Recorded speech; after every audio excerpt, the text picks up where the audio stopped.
কালেমার আলোতে আলোকিত বেনাপোলের এই ঐতিহ্যবাহী গেট এ যেন অতি সৌন্দর্যে সুন্দরিত হয়েছে এই বেনাপোলের গেট।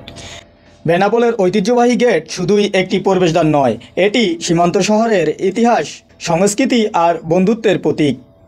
হাজারো মানুষের যাতায়াত আর দেশপ্রেমের আবেগ এই বেনাপোল সীমান্ত। সেই আবেগ যদি হয় আরও মনোমুগ্ধকর তাহলে তো কথাই নেই।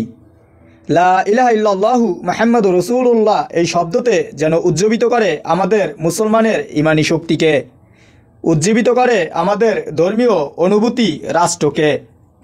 সেই কালেমার জলমলে আলোতে আলোকিত বেনাপোলের সেই আলোচিত গেট বেনাপোল পৌর শহরের গেট। ধর্মপ্রিয় মুসলমান আজ সেই গেটের উপরে স্থাপন করেন সেই কালেমার বাণী।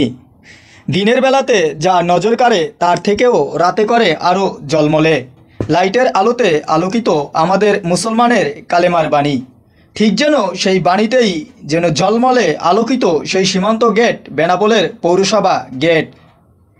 ধর্মপ্রিয় মুসলমান এ ধরনের মহৎ কাজের জন্য প্রশংসায় মুখরিত। এলাকাবাসী বলেন ৫ তারিখের পর থেকেই একের পর এক চমক নিয়ে হাজির হন এই ইসলাম প্রিয় মানুষগুলো।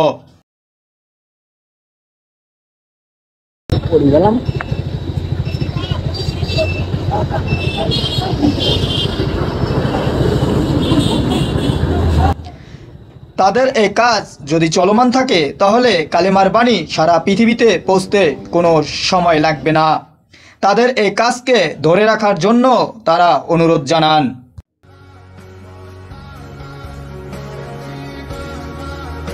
বেনাপোল কর্তৃপক্ষ জানান তাদের এই ইসলামিক উদ্যোগ তাদেরকে করেছে মুখরিত, সবাইকে জানিয়ে দিয়েছে মুসলিম কান্ট্রি হিসাবে আমাদেরকে এটা পূর্বেই করা উচিত ছিল। আমাদের পাশের রাষ্ট্র ভারত যারা ৯৫% হিন্দু ধর্মাবলম্বী, তাদেরকে স্মরণ করিয়ে দেওয়া উচিত আমরা মুসলমান।